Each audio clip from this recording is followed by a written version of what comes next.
33వ అధ్యాయం. యోబు. దయచేసి నా వాదం ఆలకించు, నా మాటలన్నీ విను. ఇదిగో నేను మాట్లాడడం మొదలుపెట్టాను. నా నోట నా నాలుక ఆడుతున్నది. నా మాటలు నా హృదయ యథార్థతను తెలుపుతున్నాయి. నా పెదవులు జ్ఞానాన్ని యథార్థంగా పలుకుతాయి.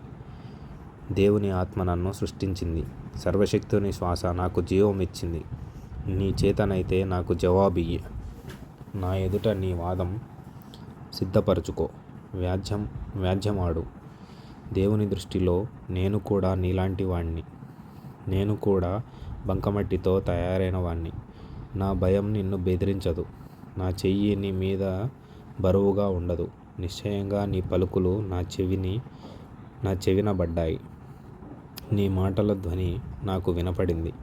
ఏమంటే, నేను నేరం లేని పవిత్రుణ్ణి, మాలిన్యం లేని పాపరహితుణ్ణి. ఆయన నా మీద తప్పులెన్నడానికి తరుణం వెతుకుతున్నాడు. నన్ను తనకు పగవానిగా భావిస్తున్నాడు. ఆయన నా కాళ్ళను బొండలో బిగుస్తున్నాడు. నా దారులన్నిటినీ కనిపెట్టి చూస్తున్నాడు అని నీవంటున్నావు. నేను నీకు జవాబు చెబుతాను. నీవు అలా చెప్పడం సరికాదు. దేవుడు మానవుడి కన్నా గొప్పవాడు. నీవెందుకు ఆయనతో పోరాడతావు? తన క్రియల్లో దేన్ని గురించి ఆయన సంజాయిషీ చెప్పుకోడు.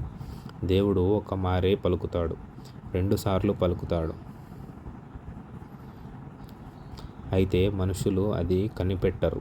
మంచం మీద కునికే సమయంలో, గాఢ నిద్ర పుట్టేటప్పుడు వచ్చే స్వప్నాల్లో మాట్లాడతాడు. ఆయన మనుషుల చెవులను తెరుస్తాడు, వారిని భయపెడతాడు. మనుషులు గర్విష్ఠులు కాకుండా చేయడానికి, తాము తలపెట్టిన పాపకార్యం వారు మానుకొనేలా చేయడానికి, గోతికి పోకుండా వారి జీవాన్ని, మరణం కాకుండా వారి ప్రాణాన్ని తప్పించడానికి, వ్యాధి చేత మంచం పట్టడం మూలంగానూ, ఒకడి ఎముకల్లో ఎడతెగని నొప్పులు కలగడం మూలంగానూ వాణ్ణి శిక్షిస్తాడు. రొట్టె, రుచిగల ఆహారం వాడికి అసహ్యమవుతుంది. వాడి ఒంట్లో మాంసం క్షీణించిపోయి వికారమైపోతుంది. బయటకి కనబడని ఎముకలు పైకి పొడుచుకు వస్తాయి. వాడు సమాధికి దగ్గర అవుతాడు. వాడి ప్రాణం హంతకులకు చేరువ అవుతుంది.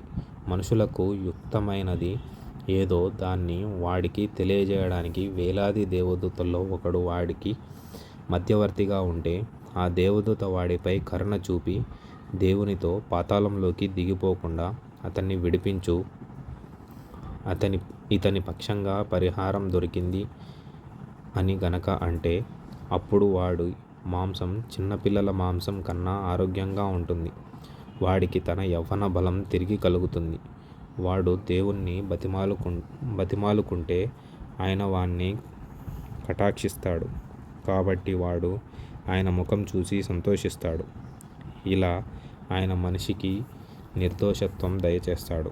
అప్పుడు వాడు మనుషుల ఎదుట సంతోషిస్తూ ఇలా అంటాడు: నేను పాపం చేసి యథార్థమైన దాన్ని వక్రం చేశాను. అయినా నా పాపానికి తగిన ప్రతీకారం నాకు కలగలేదు. కూపంలోకి దిగిపోకుండా నా ప్రాణాన్ని ఆయన విమోచించాడు. నా జీవం వెలుగును చూస్తున్నది.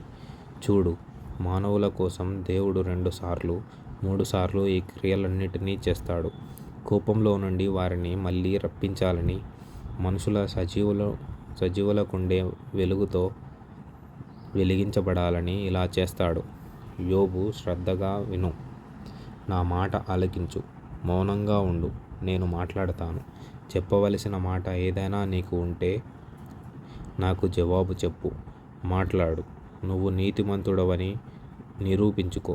అలా కాకుంటే నా మాట ఆలకించు. మౌనంగా ఉండు. నేను నీకు జ్ఞానం బోధిస్తాను. యోబు 34వ అధ్యాయం. అప్పుడు ఎలీహు మళ్ళీ ఇలా చెప్పసాగాడు: జ్ఞానులారా, నా మాటలు వినండి. అనుభవశాలులారా వినండి.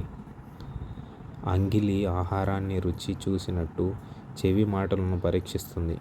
న్యాయమైనదేదో విచారించి చూద్దాం రండి. మేలైనదేదో మనంతట మనం విచారించి తెలుసుకుందాం రండి. నేను నీతిమంతుణ్ణి. దేవుడు నాకు అన్యాయం చేశాడు. నేను న్యాయవంతుడినైనా అబద్ధికునిగా చూస్తున్నారు. నేను తిరుగుబాటు చేయకపోయినా నాకు మానని గాయం కలిగింది అని యోబు అంటున్నాడు. యోబు లాంటి మానవుడెవరు? అతడు మంచి నీళ్ళ వలె తిరస్కారాన్ని పానం చేస్తున్నాడు.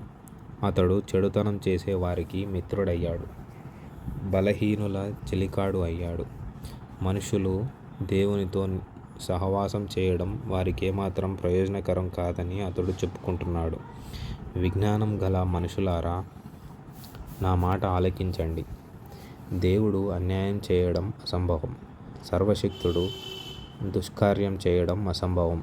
మనుషుల క్రియలకు తగినట్టుగా ఆయన వారికి ప్రతిఫలం ఇస్తాడు.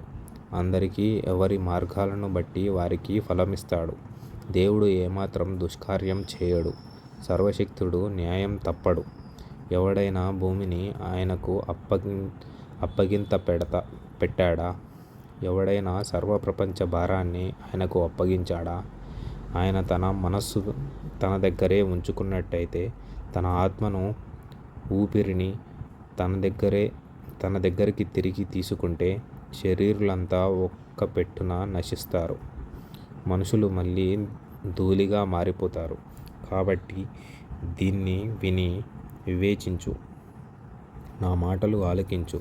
న్యాయాన్ని ద్వేషించేవాడు లోకాన్ని ఏలుతాడా? న్యాయ సంపన్నునిపై నేరం మోపుతావా? నువ్వు పనికిమాలిన వాడివని రాజుతోనైనా, మీరు దుష్టులని ప్రధానులతోనైనా అనవచ్చా? రాజుల పట్ల పక్షపాతం చూపని వాడితో, పేదల కన్నా ధనికులను ఎక్కువగా చూడని వాడితో అలా పలకవచ్చా? వారందరూ ఆయన నిర్మించిన వారు కారా? వారు నిమిషంలో చనిపోతారు. అర్ధరాత్రి వేళ ప్రజలు కల్లోలం పాలై నాశనమైపోతారు. బలవంతులను తీసుకుపోవడం జరుగుతుంది. అయితే అది మానవ హస్తాల వలన కాదు. ఆయన దృష్టి మనుష్యుల మార్గాల మీద ఉంది. ఆయన వారి నడకలన్నీ కనిపెట్టి చూస్తున్నాడు. చెడు కార్యాలు వారు దాక్కోడానికి చీకటైనా మరణాంధకారమైనా లేదు.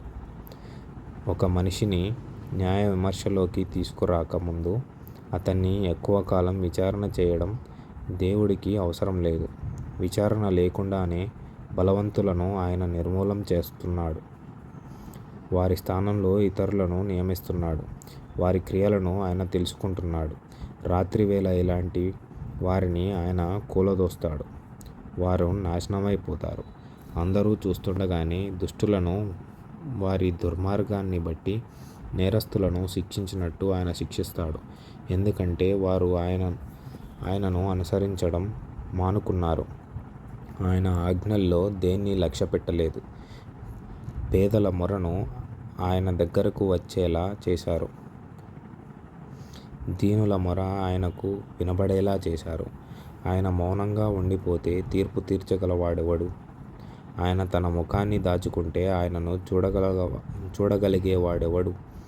ఆయన జాతులనైనా వ్యక్తులనైనా ఒకే విధంగా పరిపాలిస్తాడు.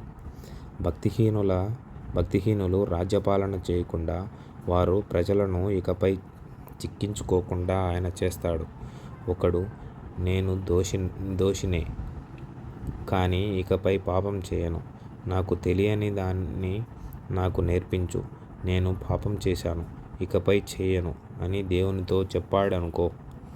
దేవుడు చెప్తున్నది నీకు నచ్చడం లేదు గనక అలాంటి మనిషిని దేవుడు శిక్షిస్తాడు అనుకుంటున్నావా? నేను కాదు, నువ్వే నిశ్చయించుకోవాలి. కాబట్టి నీకు తెలిసినది చెప్పు. వివేచన గలవారు, జ్ఞానంతో నా మాట వినేవారు నాతో ఇలా అంటారు. యోబు తెలివి తక్కువ మాటలు పలుకుతున్నాడు. అతని మాటలు బుద్ధిహీనమైనవి. యోబు దుష్టుల వలె మాట్లాడుతున్నాడు గనక అతనిపై సునిశితమైన విచారణ జరిగితే ఎంత బాగుంటుంది. అతడు తన పాపానికి తోడుగా ద్రోహం సమకూర్చుకుంటున్నాడు. మన ఎదుట ఎగతాళిగా చప్పట్లు కొట్టి దేవుని మీద కాని మాటలు కుప్పగా పోస్తున్నాడు. యోబు 35వ అధ్యాయం. ఎలీహు ఇలా జవాబిచ్చాడు, నువ్వు నిర్దోషివని అనుకుంటున్నావా? నేను దేవుడి కన్నా నీతిపరుణ్ణి అనుకుంటున్నావా? నేను నీతిగా ఉంటే ప్రయోజనం ఏమిటి? పాపం చేస్తే నాకు కలిగిన లాభం కన్నా నా నీతి వలన నాకు కలిగిన లాభమేమిటి అని నువ్వు చెబుతున్నావే. నీకు నీ మిత్రులకు కూడా నేను సమాధానం చెబుతాను. ఆకాశం వైపు తేరి చూడు. నీకన్నా ఉన్నతమైన ఆకాశ విశాలం వైపు చూడు. నువ్వు పాపం చేసినా ఆయనకు నష్టమేమిటి? నీ అతిక్రమాలు పోగుపడినా ఆయనకు నువ్వు చేసిందేమిటి? నువ్వు నీతిమంతుడవైతే ఆయనకు నీవేమైనా ఇస్తున్నావా? ఆయన నీ దగ్గర నుండి ఏమైనా తీసుకుంటాడా? నువ్వు మనిషివి కాబట్టి నీ కీడు ఏమైనా మనిషికే తగులుతుంది. నీ నీతి ఫలం ఏదైనా మనుషులకే దక్కుతుంది. అనేకమైన అనుచిత క్రియల వలన ప్రజలు ఆక్రోశిస్తారు. బలవంతుల భుజబలానికి భయపడి సహాయం కోసం కేకలు పెడతారు. అయితే రాత్రిలో మనకు పాటలు ఇస్తూ భూజంతువుల కంటే మనకు ఎక్కువగా బుద్ధి నేర్పుతూ, ఆకాశ పక్షుల కంటే మనకు ఎక్కువ జ్ఞానం కలగజేస్తూ, నన్ను సృష్టించిన దేవుడు ఎక్కడున్నాడు అనుకునేవారు వారెవరూ లేరు. వారు దుష్టుల గర్వాన్ని బట్టి మొరపెడతారు, కానీ ఆయన జవాబు ఇవ్వడం లేదు. దేవుడు ఒక్కనాటికి వ్యర్థమైన మాటలు ఆలకించడు. సర్వశక్తుడు వాటిని లక్ష్యపెట్టడు. ఆయన కనిపించడం లేదని నువ్వు చెబితే మరి ఇంకెంతగా ఆయన పెడచెవిన పెడతాడు? వాదం ఆయన ఎదుటనే ఉంది. ఆయన కోసం నువ్వు కనిపెట్టవలసిందే. ఆయన ఎవరినీ కోపంతో దండించడు. మనుషుల అహంకారాన్ని ఆయన పట్టించుకోడు అని నీవంటే మరి ఇంకెంతో నిశ్చయంగా ఆయన జవాబు చెప్పకుండా మౌనం దాలుస్తాడు గదా. కాబట్టి యోబు కేవలం బుద్ధి తక్కువ మాటలు పలకడానికే తన నోరు తెరిచాడు. జ్ఞానం లేని మాటలనే రాసులు పోస్తున్నాడు. యోబు 36వ అధ్యాయం. ఎలీహు ఇంకా ఇలా అన్నాడు, కొంతసేపు నన్ను మాట్లాడనియ్యి. కొన్ని సంగతులు నీకు తెలియజేస్తాను. ఎందుకంటే దేవుని పక్షంగా నేనింకా మాట్లాడవలసి ఉంది. దూరం నుండి నేను జ్ఞానం తెచ్చుకుంటాను. నీతి అనేది నన్ను సృష్టించిన వాడికే చెందుతుందని అంటాను. నా మాటలు ఏమాత్రం అబద్ధాలు కావు. పూర్ణ జ్ఞాని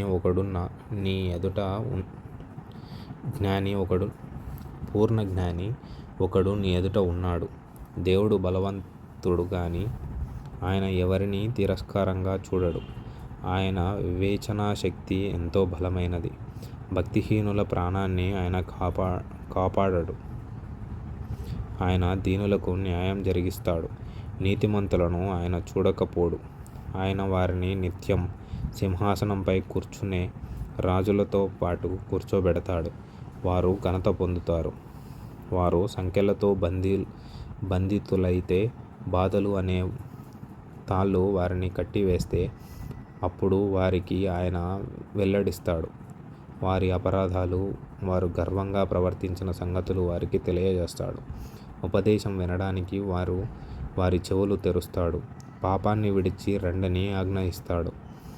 వారు ఆలకించి ఆయనను సేవించినట్టయితే తమ దినాలను క్షేమంగానూ తమ సంవత్సరాలను సుఖంగానూ వెళ్ళబుచ్చుతారు. వారు ఆలకించకపోతే వారు కత్తివాత కూలి నశిస్తారు. వారికి జ్ఞానం లేనందువల్ల చనిపోతారు. అయినా భక్తి లేని వారు లోలోపల క్రోధం పెంచుకుంటారు. ఆయన వారిని బంధించినా సరే వారు మొరపెట్టరు. కాబట్టి వారు యవ్వన ప్రాయంలోనే మరణిస్తారు. వారి బ్రతుకు అప్రదిష్ట పాలవుతుంది. బాధపడే వారికి కలిగిన బాధ వలన ఆయన విడిపిస్తాడు. బాధ వలన వారిని విధేయులుగా చేస్తాడు. అంతేగాక బాధలో నుండి ఆయన నిన్ను తప్పిస్తాడు. కష్టం లేని విశాల స్థలానికి నిన్ను తోడుకుపోతాడు. నీ భోజనం బల్లపై ఉన్న ఆహారాన్ని కొవ్వుతో నింపుతాడు. దుష్టుల తీర్పు నీలో నిండి ఉంది.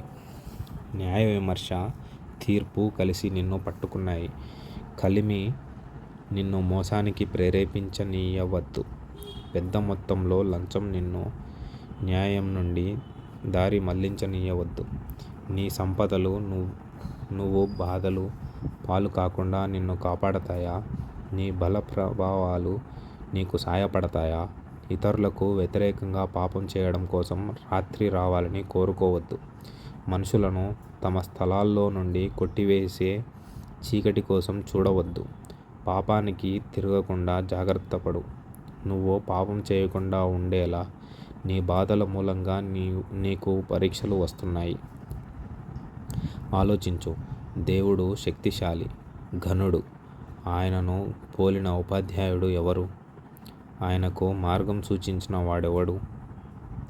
నువ్వు దుర్మార్గపు పనులు చేస్తున్నావు అని ఆయనతో పలకడానికి ఎవరు తెగిస్తారు? ఆయన కార్యాలను కీర్తించు. మనుషులు వాటిని గురించే పాడారు. మనుషులంతా వాటిని చూశారు. అయితే వారు దూరంగా నిలిచి ఆ కార్యాలను చూశారు. ఆలోచించు. దేవుడు గొప్పవాడు. మనం ఆయనను సరిగా అర్థం చేసుకోలేము. ఆయన సంవత్సరాలను ఎవరూ లెక్క పెట్టలేరు. ఆయన నీటి బిందువులను తెస్తాడు. తన మంచును వాన చినుకుల్లాగా మార్చి కురిపిస్తాడు. మేఘాలు వాటిని కుమ్మరిస్తాయి.